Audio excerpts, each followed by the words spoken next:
हम तारों तले जिंदगी।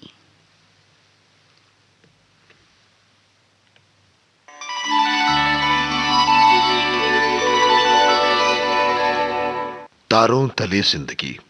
इस सीरीज में हम आपके लिए लेकर आए हैं हिंदी साहित्य जगत की कुछ चर्चित कहानियों और उपन्यासों पर केंद्रित नाट्य वाचन।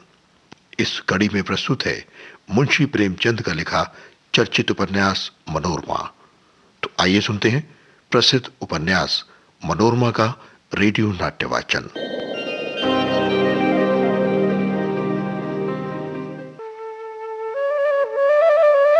अहिल्या किस हाल में आई थी, क्या करने आई थी, लोगों के जानने पर वो राजकुमारी है, तब से बाहर नहीं गई थी।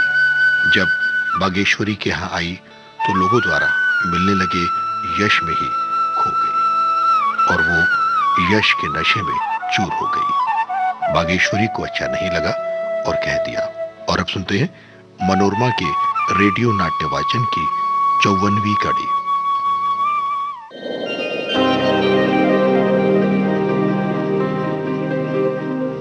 वागीश्वरी बोली, अरे तो बस अब तू चली ही जा। चल, मैं भी तेरे साथ चलूंगी। अहिल्या, आज पूरे 5 साल के बाद खबर मिली है अम्मा जी। मुझे तो आगरा आने का फल मिल गया। ये तुम्हारे आशीर्वाद का फल है अम्मा। वागीश्वरी, अरे मैं तो उस लड़के की जीवट को बखानती हूँ कि बाप का पता लगा कर ही छोड़ा बच्चे ने।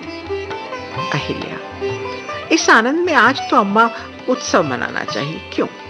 वागीश्वरी, अरे उत्सव पीछे मनाना, पहले वहां चलने की तैयारी कर लो। कहीं और चले गए तो फिर हाथ मलते रह जाओगी। हाँ, लेकिन सारा दिन गुजर गया और अहिल्या ने यात्रा की तैयारी नहीं की। वो अब यात्रा के लिए उत्सुक मालूम नहीं होती थी।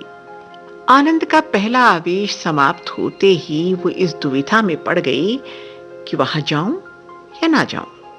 वहां जाना केवल 10-5 दिन या महीने के लिए जाना नहीं था, वरन राजपाट से हाथ धो लेना और शंखधर के भविष्य को बलिदान करना था।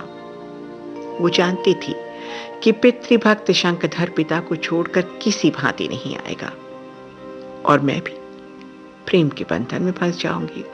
उसने ये निश्चय किया कि शंखधर को किसी हीले से बुला लेना चाहिए। उसका मन कहता था कि शंखधर आ गया तो स्वामी के दर्शन भी उसे अवश्य प्राप्त हो जाएंगे और इस वक्त वहां जाकर वो अपनी प्रेमाकांक्षाओं की वेदी पर अपने पुत्र के जीवन का बलिदान नहीं करेगी। जैसे इतने दिनों पति वियोग में चली है, उसी तरह कुछ दिन और चलेगी।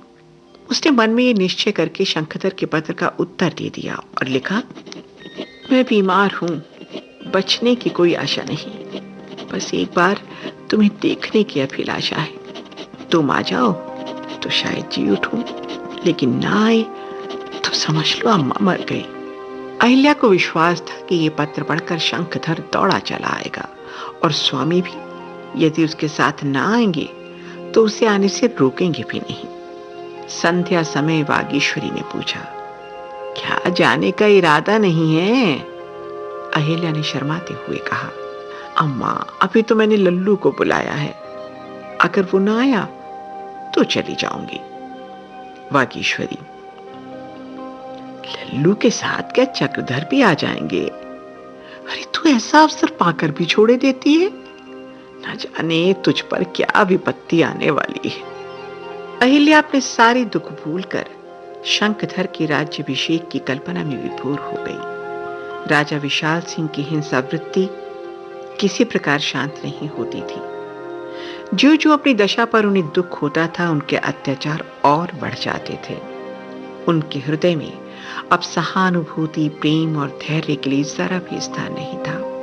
उनकी संपूर्ण वृत्तियां हिंसा हिंसा पुकार रही थी। इधर कुछ दिनों से उन्होंने प्रतिकार का एक और शस्त्र खोज निकाला था।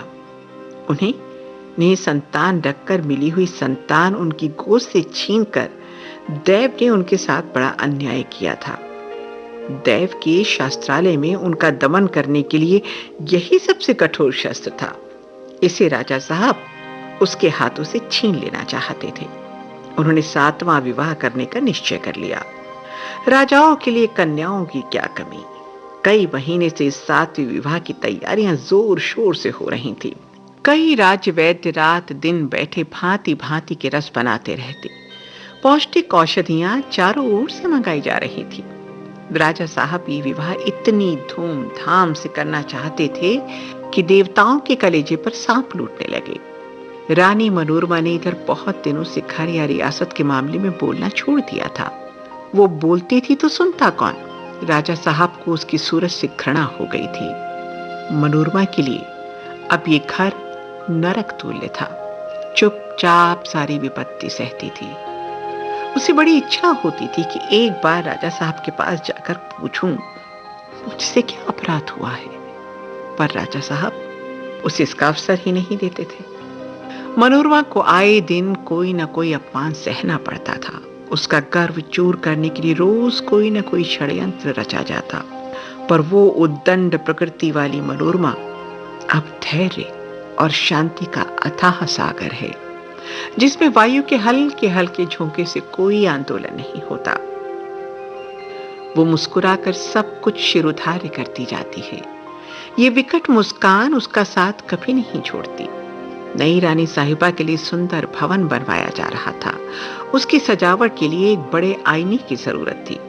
हुक्म हुआ, छोटी रानी के दीवान खाने का बड़ा आईना उतार लाओ। मनोरमा ने यह हुक्म सुना और मुस्कुरा दी।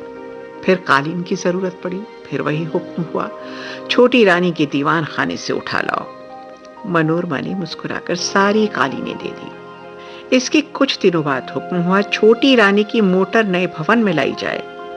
मनोरमा इस मोटर को बहुत पसंद करती थी, उसे खुद चलाती थी, पर जब हुक्म सुना तो मुस्कुरा दी और मोटर चली गई।